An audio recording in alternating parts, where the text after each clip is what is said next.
자, 여러분 안녕하십니까. 에버랩스입니다. 자, 오늘자 뉴스 엄청난 거 빅 이슈가 나왔었죠. 오늘자 뉴스는 12월 22일. 어제 우리 공부했었단만 할지라도 이런 얘기를 하면서 나오겠네. 이제 군불대기 하는구나. 이제 나오겠네 했었는데 그냥 바로 그냥 때려버리네요.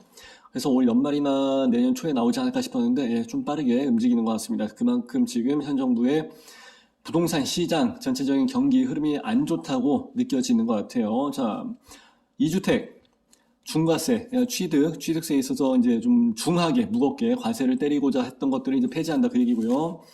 아파트 임대 사업을 이제 부활을 시키겠다 이 얘기도 나왔었는데 어제 제가 그랬잖아요. 아파트 임대 사업을 민간의 영역에서 70%를 감당을 해내고 있는데 그걸 다 죽여버리니까 지금 전월세가 들어갈 데가 없어져 버리는 상황이 됐죠.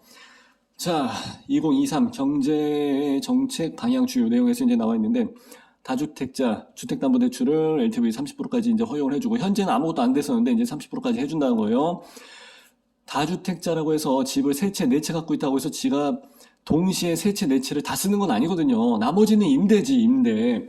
그러니까 여기도 역시 아파트 임대 사업을 부활시키는 거와 마찬가지로 다주택자에 대한 주담대까지 허용을 해준 거는 어떻게 보면 같은 맥락에서 약효를 노리는 것은 지금 똑같은 거예요, 지금.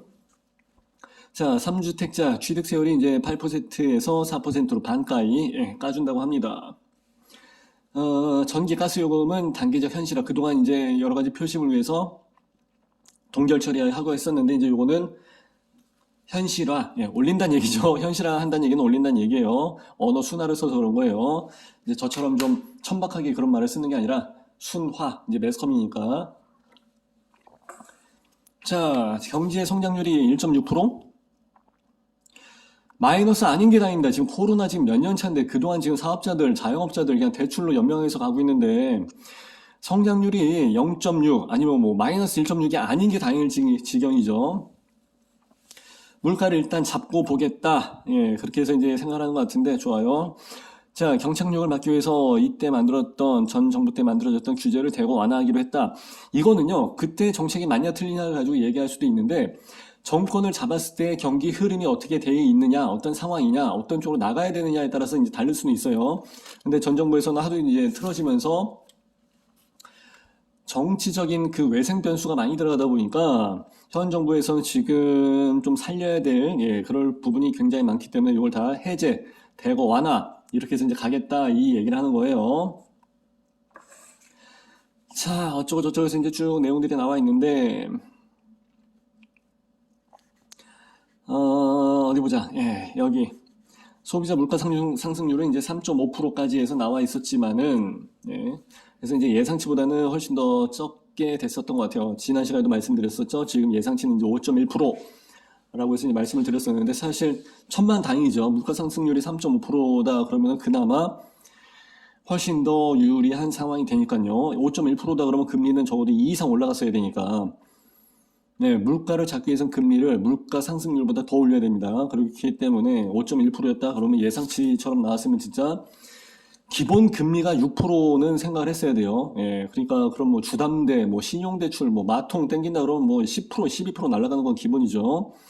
그런데 뭐 개인 신용을 해서 뭐 100만 원, 1000만 원 빌리는 게 아니라 주담대를 가지고 기본 서울 아파트 뭐 중위가격 뭐 9억, 10억짜리 가지고 해서 60% 대출해서 60% 대출도 아니지. 그런 걸로 가지고 해서 뭐 12%다 그러면은 1억이에요, 1억. 이자만 1년에. 그럼 3년 아파트 이제 분양할 때까지 이제 분양을 했으면 입주할 때까지 이제 3년 들어가지 않습니까? 그러면 이 금액이 장난 아니죠. 월 1000만 원씩 갚아야 된다는 얘기야. 잘못하면요. 월 1000만 원을 벌지도 못하는데 이렇게 되면은 다 죽는 거죠, 진짜. 금리 상승으로 해서 어쩌저쩌고해서 이제 스태그플레이션. 자, 경기 침체 플러스 물가 상승이 동시에 나타나는 희한하죠. 인플레 같은 그런 거랑은 좀 다른 개념이에요.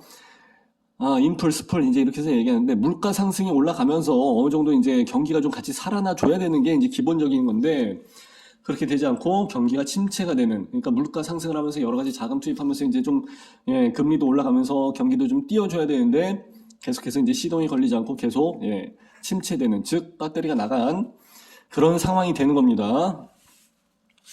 여기에 대해서는 이제 후속 기사가 나오게 되는데 자 집값에 대한 경착륙 이게 모르는 사람들은 무조건 아파트 가격이 뭐 더 떨어져야 된다, 뭐 어디까지 떨어져야 된다, 옛날 얘기하고 있는데 그게 아니고요. 아파트 가격은 무조건 떨어진다고 해서 죽는 게 아니에요. 경기를 살리려면은 무조건 건설 경기랑 하면은 무조건 부동산 경기를 얘기하는 거예요. 이게 경제 전반에서 차지하는 영향이 굉장히 크기 때문에 어떻게 할 수가 없어요. 이게 정말 중요한 부분인데 이게 꼬꾸라진다 그러면 다 죽는 거예요. 거기에 대한 이제 내용도 나와 있으니까 제가 알려드릴게요. 자, 일단은 다주택자 최대 12% 세율 때리던 것도 이제는 반가이에서 이제 계속해서 내려줍니다. 저는 이제 부동산 이것만 이제 보면 되는데, 취득세율 현행 8%에서 4%로 이제 낮아진다. 그리고 이제 법인 최대 12% 나갔던 취득세율도 이제 6%까지는 해서 빼준다. 그냥 거래 좀 할 수 있게끔 또는 집을 많이 취득을 할 수 있게끔 하시라 이제 그 얘기죠. 근데 이건 사실 그렇게 이것 때문에 집을 못 사기도 하지만 이게 그렇게 큰 차지하는 비중이 큰 그런 건 아니에요. 자, 중과세율을 완화를 하면 조정 대상 지역, 조대지의 2주택자는 8%의 중과에서 1%, 3% 세율로 돌아간다. 괜찮지. 그 정도면은 부담이 상당히 덜해지죠. 근데 이것 때문에 집을 안 살라던 걸 사는 건 아니었으니까. 자, 예를 들어갖고 1주택자가 주택이 하나 있는 사람, 집 한 채 있는 사람이 조대지에서 거래 가격이 3억 원인 주택, 요거를 취득해서 2주택자가 됐을 때 2,700을 내는데 390만 원만 내면 된다. 조정 대상 지역에 거래 가격이 3억인 주택이 어딨어. 전용 면적 8호 제곱을 초과를 해갖고 말도 안 되는 소리 하고 앉아있어. 그런 집이 어딨어. 인천 송도 가도 그런 거 없습니다. 지방 가도 그런 건 없어요. 말도 안 되는 소리 하고 있어. 8호 제곱 초과해서 나간 게 3억밖에 안 된다고. 지금 서울에 방 2칸짜리 조금 그나마 좀 한 몇 년 안 된 거 그런 거 전세로 들어가려고 해도 이 3억이 넘는데 무슨 8호 제곱이 그런 게 어딨어. 말 같지도 않은 소리 하고 있어. 자, 이번 조치는 어쨌든 간에 발표에서부터 그냥 바로 적용. 요이땡이에요. 요이땡. 잔금 지급일이 21일 이후면 된다. 왜? 이거 어제 그렇게 발표가 났으니까 어제서부터 시작. 그러니까 이것은 무조건 잔금일 기준이에요. 부동산은 항상 잔금일 기준이니까 그렇게 해서 간다 생각하시면 돼요. 자, 내년 5월까지 양도세 그걸 좀 배제를 해주겠다 했던 거를 내후년 5월까지 더 연장. 일단은 좀 더 그때까지 가서 보기로 했다는 얘기죠. 이것도 어제 우리 블로그랑 에버랩스 블로그랑 카페에 올렸었던 내용인데 거기에 조금 텍스트가 길게 나가 있으니까 그때 참고를 하시면 될 것 같습니다. 1, 2년 이내 되팔아도 6, 70%의 높은 양도세율을 이제 더는 물지 않는다. 사실 이건 말이 안 되는 거였었지. 내가 집을 사가지고 갖고 있다가 1년이나 2년 사이에 팔았어. 팔 수도 있지. 사정이 생기면 팔 수도 있고 아니면은 돈이 필요해서 팔 수도 있고 사정이 생기면 팔 수도 있고 그런 건데 거기에 대한 양도 차익을 70%? 최대 70% 보면은 70% 플러스 지방세 10% 해갖고 77%예요. 공인중개사 분들 이거 잘 기억하시기 바랍니다. 여기서 삑사리가 나갖고 거래가 파토가 나는 경우가 있어요. 절대 트집을 잡히면 안 되기 때문에 잘 하셔야 돼요. 문제를 삼지 않으면 문제가 되지 않는데 문제를 삼으면 문제가 된다니까 부동산 바닥은요. 자, 어쨌든 간에 77% 그러면 갖고 가는 사람은 23%를 먹는다고. 1억의 시세 차익을 받는데 2,300을 자기가 가져가고 나머지 7,700만 원은 정부가 갖고 간다면은 그걸 누가 거래를 하겠어. 거래 부동산에 대해서 아예 사고팔고를 하지 말라는 얘기였거든요. 그러니까 공산주의라는 얘기가 나오는 거예요. 우리나라는 시장 자유주의 국가예요.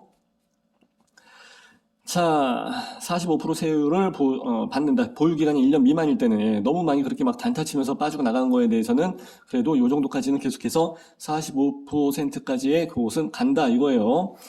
징벌적 규제를 정상화하는 거. 그 징벌적으로 한다는 것 자체가 말이 안 되는 거죠. 아까 얘기했잖아요. 다주택자를 시장의 그 공급의 주체로 본다니까. 전월세가 나가든지 매매가 가든지. 이게 안 돼갖고 지난 정부까지 지금 아직까지도 그 여파가 있어갖고 부동산 중개업자들 지금 다 굶어 죽었어요 지금. 없어요. 문 닫고 쉬는데 날도 춥고 하니까 어차피 손님도 없고 하니까. 자, 그리고 이제 주담대 LTV를 이제 30%까지 해준다고 합니다. 다주택자에 대한, 그렇지. 다주택자가 돈을 계속 빌려가면서 이 물건들을 처리하면서 사고팔고 하면서 이게 경제가 좀 돌아갈 수 있어줘야 됩니다. 그래서 전월세도 넣을 수 있게끔 해서 이걸 풀어주지 않으면은 굉장히 위험한 상황이 되기 때문에 그런 거예요. 수요와 공급에 대한 그 원리를 가지고 해서 들어가야지. 무슨 정치적 이념을 가지고 집을 갖고 있는 사람이 징벌을 받아야 된다. 이런 식으로 해서 하면은 그거는 말이 안 되죠. 예, 그거는 북한도 그렇게 하는지 모르겠네. 자, 이제 그렇게 해서 여기에 대한 내용이 나와 있고, 임대사업자의 난립을 위해서 2채 이상 신청. 예, 그거는 뭐 이해합니다. 예, 그럴 수 있어요. 자, 그런데 일단은 여기서 이제 얘기한 것은 민간 등록 임대 제도가 이제 부활을 하는 거, 장기 10년 아파트. 무조건 하세요. 이거는 무조건 하시는 게 좋아요. 상당히 좋은 타이밍이기 때문에 이거 무조건 하시는 게 좋습니다. 특히 다주택자이신 분들은 요 기회 타이밍을 무조건 잡는 게 좋습니다. 예전에 이거 없어진다고 했을 때 그때 막판에 사람들 많이 잡았었거든요. 그러고 나서 지금 벌써 7년 갔어. 그죠? 7년인가 한 5년인가 지났죠. 벌써 시간 금방 갑니다. 자, 조정지역 여기에 대한 표가 나와 있으니까 이건 한 번씩 보시는 게 좋을 것 같고요. 그리고 여기서 진짜 깜짝 놀랄 만한 얘기는 바로 이거예요. 서울, 과천, 성남, 분당 해서 나와 있는데 수정광명, 예, 하남 해서 내년 초에 규제 지역을 해제를 추진을 하겠다. 와, 대박인데? 진짜로?